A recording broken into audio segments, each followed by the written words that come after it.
Olá, para vocês que acompanham aí, né, o canal do Fluxo Ensino aqui no YouTube. Eu sou a Nalce Damasceno, vou trabalhar o conteúdo de Direito Administrativo com vocês.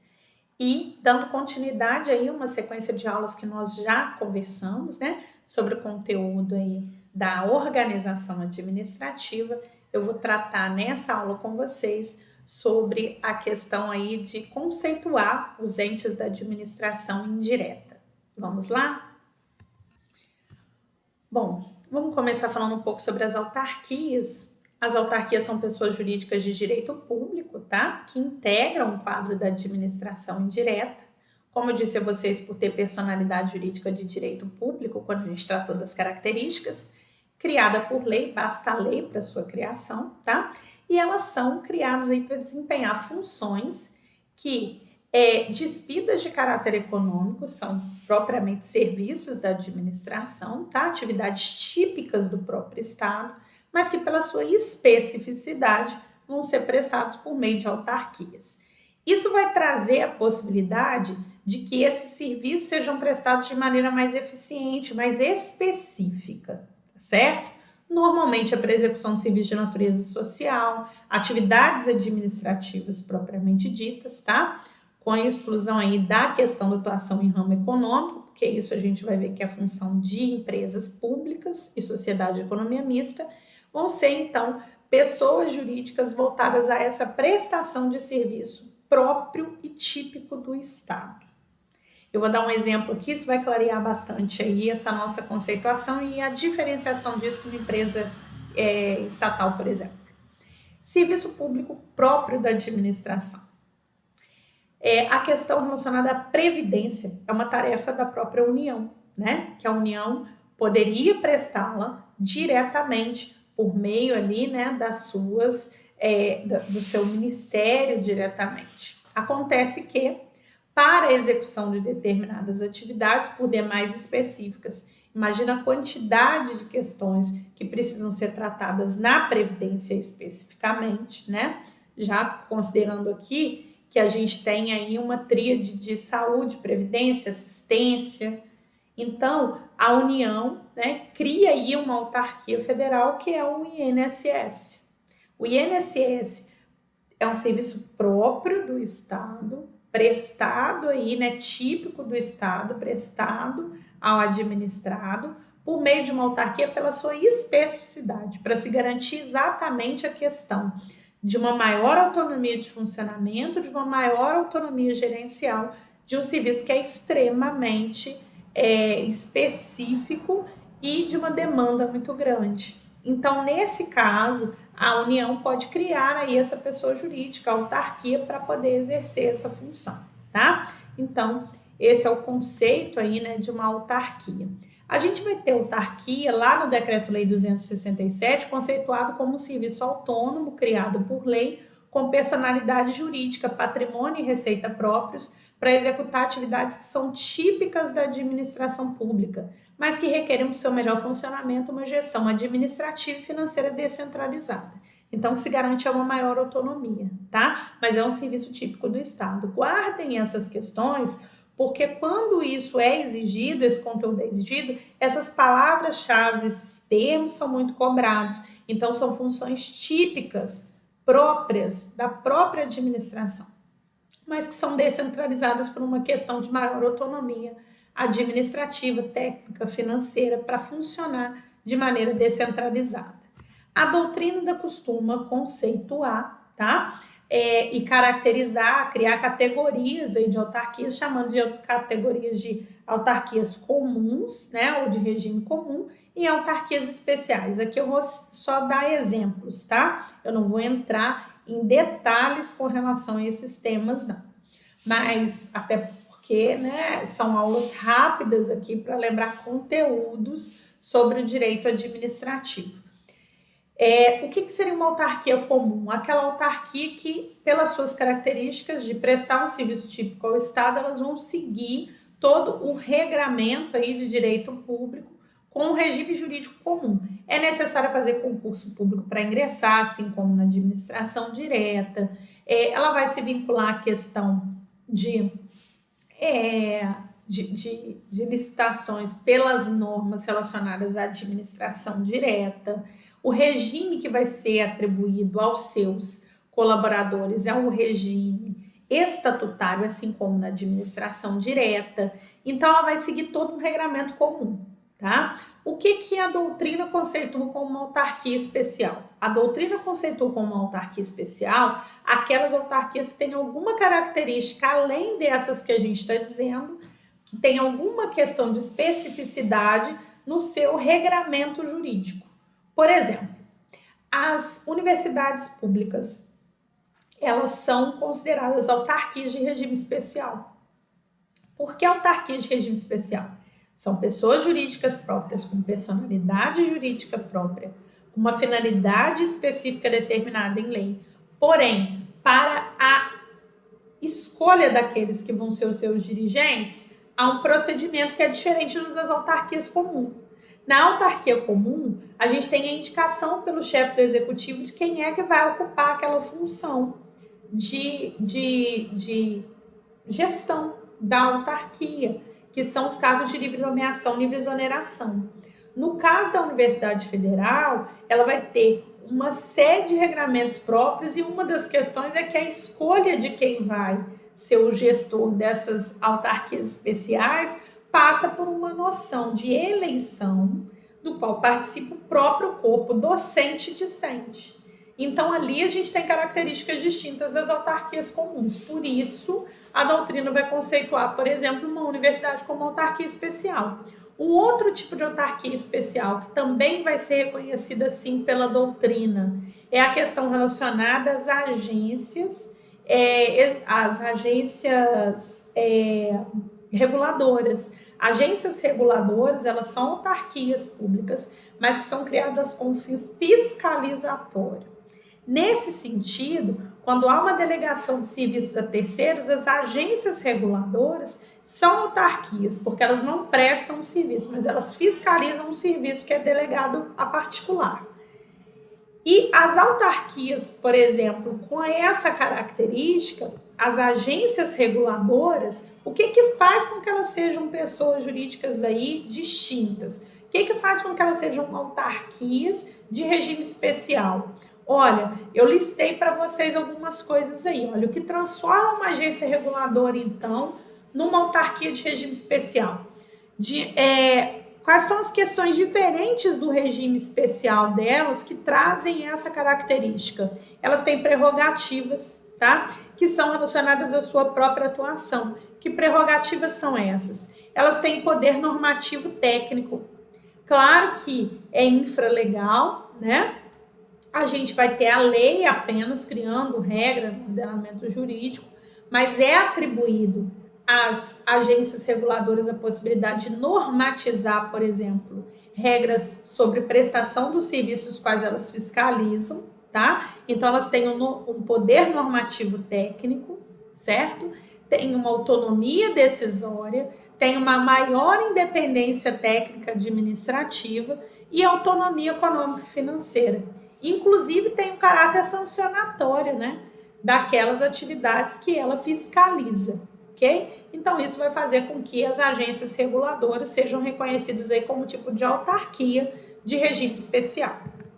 Bom, fundações. Qual é o conceito das fundações, então, como uma outra pessoa jurídica aí da administração indireta? Fundação é a pessoa jurídica composta aí por um patrimônio personalizado. Então, a administração pública, o ente instituidor, vai destacar um patrimônio e vai personalizar esse patrimônio. Então, toda fundação, ela vai ser constituída de um patrimônio, tá? O seu fundador, nesse caso, é um órgão público, é um poder estatal, tá?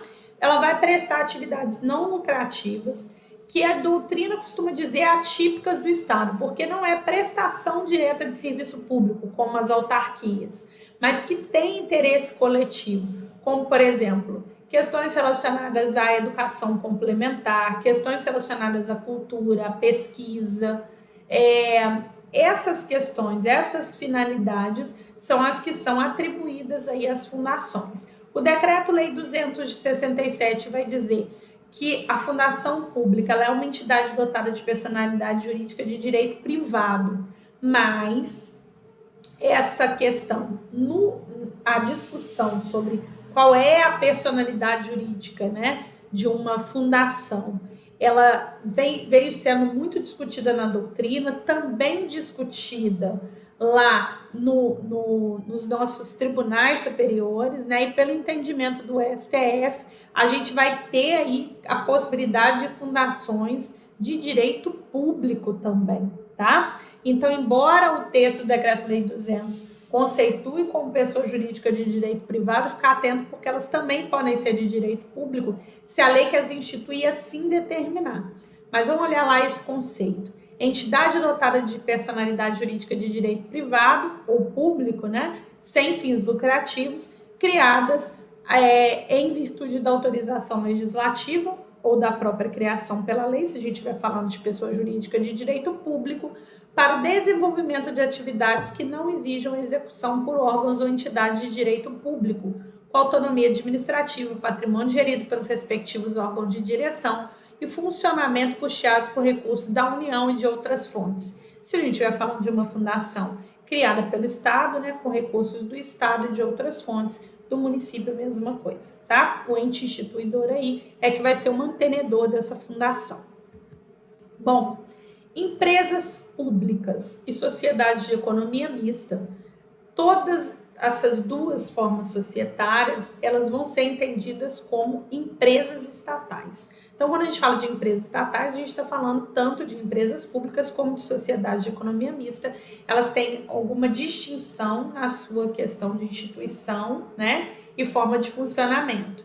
Mas todas duas são características aí empresas estatais, tá? São empresas estatais que exercem uma função aí, né, em razão de uma especificidade de atuação que o ente instituidor vai estabelecer na sua lei de criação. Então, olha, elas funcionam da mesma maneira que há o funcionamento aí de atividades empresariais, mas elas têm que ter interesse específico do Estado para sua criação, tá? E aí, nesse sentido, a gente vai ter a expressão empresa estatal ou governamental usada para designar aí todas as sociedades civis ou empresariais que o Estado tem controle acionário, abrangendo tanto a empresa pública quanto a sociedade de economia mista, tá?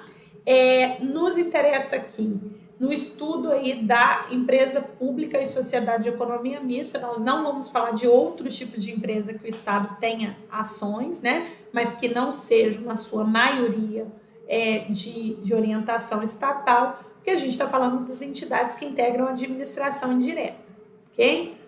Bom, as entidades da administração indireta e assim também as empresas estatais são dotadas de personalidade jurídica própria e no caso das empresas estatais, tanto empresa pública quanto sociedade de economia mista, são pessoas jurídicas de direito privado ou de direito híbrido, como costuma se referir aí a de Pietro, tá? Delas, então, o Estado vai se valer para poder executar alguma atividade do seu interesse com uma maior flexibilidade. Por quê? Ele não vai ter que seguir todo o regramento de direito público como ele tem que seguir na administração direta, tá? E aí, a gente vai ter alguma flexibilidade de funcionamento, porque algumas normas que se aplicam às empresas estatais são normas de direito privado.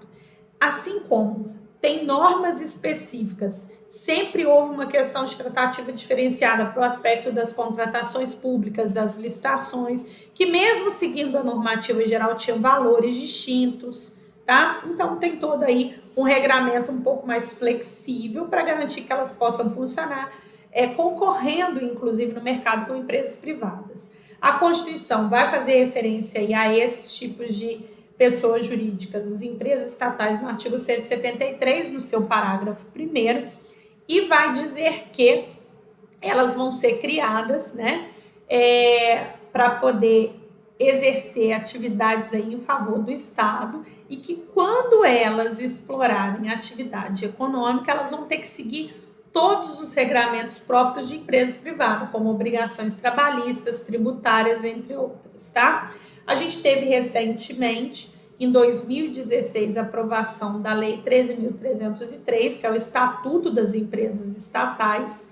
Até então, a gente não tinha essa norma no ordenamento jurídico, e por não ter um regramento específico, seguia-se ali, né, as normas que eram estabelecidas, por exemplo, com relação às contratações da Lei 8666 para as empresas estatais também. Agora, a nova lei, a 13.303, trouxe não só novas regras para licitações e contratos administrativos para empresas estatais, mas trouxe um regramento e a necessidade de observância de estruturas de controle e compliance, transparência, gestão profissional para as empresas estatais, muito como uma forma também de resposta aí, né, aos grandes escândalos que envolveram aí nesse contexto, nesse período, as empresas estatais federais, ok? Bom, o que é uma empresa pública? Qual é a característica e o conceito que a gente tem dela? É uma pessoa jurídica de direito privado, então, composta por capital exclusivamente público. Então, o Estado é o único acionista numa empresa pública, tá? É uma pessoa jurídica de direito privado, que pode, inclusive, explorar a atividade econômica, tá? Composta por capital exclusivamente público, criada para prestação de serviço público ou exploração de atividade econômica sob qualquer modalidade empresarial, conforme a gente tem lá a previsão do artigo 173 da Constituição Federal. Ela pode ser constituída por qualquer forma jurídica, ela tanto pode ser limitada como SA, porque se ela for uma SA, ela vai ser de capital fechado, porque a integralidade das ações dessa empresa vai ser aí, né, da administração pública, ok? O que é uma sociedade de economia mista? Ela vai ser uma pessoa jurídica de direito privado, criada para prestação de um serviço ou exploração de uma atividade econômica, conforme o artigo 173 da Constituição Federal, com capital misto. Então, é possível que ela tenha aí capital privado, ela vai ter capital tanto público quanto privado, tá? E por isso ela vai ser constituída na forma de SA, porque é possível que as suas ações sejam abertas aí ao capital privado. O capital dela é misto, então parcela desse capital vai poder ser comercializada aí ao privado. Essa pessoa jurídica, ela tem que estar sempre comandada pelo poder público, então o poder público sempre vai ter a maioria do capital, tá? Que dá aí o direito à tomada de decisão e à gestão dessas empresas, ok? Sempre na mão aí do poder público. Bom, tanto empresas públicas como sociedades de economia mista têm finalidades específicas para sua criação, lembrando que elas não têm fins lucrativos, que elas são criadas por uma relevante atuação de interesse público, por prestação de um serviço público relevante ou para a questão da defesa nacional, tá? Não vai poder haver aí a instituição de uma sociedade de economia mista, uma empresa pública simplesmente para poder concorrer no mercado, ok? A finalidade não é lucrativa, certo? E elas integram aí o que a gente chama de administração indireta de direito privado, certo? Essas são as entidades aí, né, que compõem a administração indireta. Eu não vou falar hoje sobre a figura dos consórcios, porque elas são junção de entes estatais, tá? Eu estou falando aqui, ou trazendo um recorte para vocês, só para que vocês se lembrem do conteúdo dos órgãos e das entidades da administração indireta. Eu espero ter contribuído um pouco para o estudo de vocês desse tema, organização da administração pública. Quem tiver pego apenas essa aula, assista às aulas anteriores, é um conjunto de aulas sobre organização da administração pública. Comentem aqui se tiverem alguma dúvida, se quiserem algum esclarecimento, eu faço questão de responder a cada um de vocês pessoalmente, tá? Sigam o Fluxo nas redes sociais, tanto no Instagram, quanto sigam também e se inscrevam aqui no nosso canal do YouTube. Acionem aí o sininho para que todas as vezes que a gente poste um conteúdo novo, você possa receber aí esse conteúdo novo, tá? Bons estudos, vem com a gente, segue o fluxo.